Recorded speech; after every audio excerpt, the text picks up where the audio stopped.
ఒక పని చేద్దాము. మన మెగాస్టార్ గారు మాట్లాడతారు. But before that mister Anudeep అని ఇక్కడ ఈ కుర్ర డైరెక్టర్, ఈ డైరెక్టర్ ఒక సంచలనం క్రియేట్ చేసినటువంటి డైరెక్టర్, పిట్టగోడల మీద కూర్చొని అక్కడి నుంచి వెళ్ళే వాళ్ళందరి గురించి మాట్లాడుతూ కథలు రాస్తూ ఇప్పుడు ఇక్కడి నుంచి తమిళనాడు కూడా వెళ్ళిపోయి అక్కడ శివకార్తికేయన్తో సూపర్ సినిమా చేసేసాడు.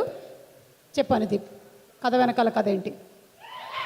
అందరికీ నమస్కారం అండి. నేను ఎక్కువ టైం తీసుకోను. ముందుగా నేను చిరంజీవి గారు ఇక్కడికి వచ్చినందుకు చాలా థ్యాంక్స్ చెప్తున్నాను. నేను ముందే అడిగాను ఎడద శ్రీరామ్ గారిని సినిమా స్టార్ట్ అయ్యేటప్పుడే 2 కండిషన్లు పెట్టినాను. ఒకటి, నన్ను కే విశ్వనాథ్ని కనిపించాలి. 2, మన సినిమా ప్రీ రిలీజ్ ఈవెంట్ అయితే చిరంజీవి గారు రావాలని చెప్పాను నేను. సార్, అది మీ కామెడీ సినిమాలు అంటే చాలా ఇష్టం సార్. నేను నవీన్ జాతిరత్నాల టైంలో కానీ అప్పుడు కానీ ఇప్పుడు నవీన్ ఏజెంట్ సినిమా కూడా మీ చంటబ్బాయి సినిమా నుంచి వచ్చింది సార్. జాతిరత్నాల టైంలో కూడా ఏదన్నా జోక్, ఏదన్నా ఒక కామెడీ ఎట్లా క్రియేట్ చేయాలన్నప్పుడు మీ జేబు దొంగ కూడా నుంచి చాలా సినిమాలు మేము క్యారవాన్లో చూస్తూ ఇట్లాంటి బాడీ లాంగ్వేజ్ని కాపీ కొట్టి చేయాలని చెప్పి నేను డిస్కస్ చేసుకుంటాం సార్. మీరు మళ్ళీ అంటే మీరు చేస్తే కమర్షియల్ సినిమాలు అట్లనే చేస్తూ మళ్ళీ చాలా కామెడీ సినిమాలు చేయాలని మనస్ఫూర్తి కోరుకుంటూ thank you sir. Thanks a lot. అయిపోయిందా మొత్తం?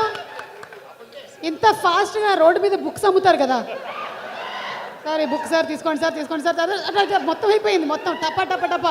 ఓకే, చిరంజీవి గారు మాట్లాడే ముందు ఒక్కసారి ట్రైలర్ ప్లే చేసుకుందామా?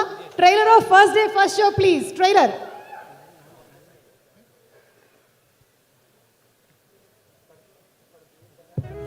అరే, ఫస్ట్ డే ఫస్ట్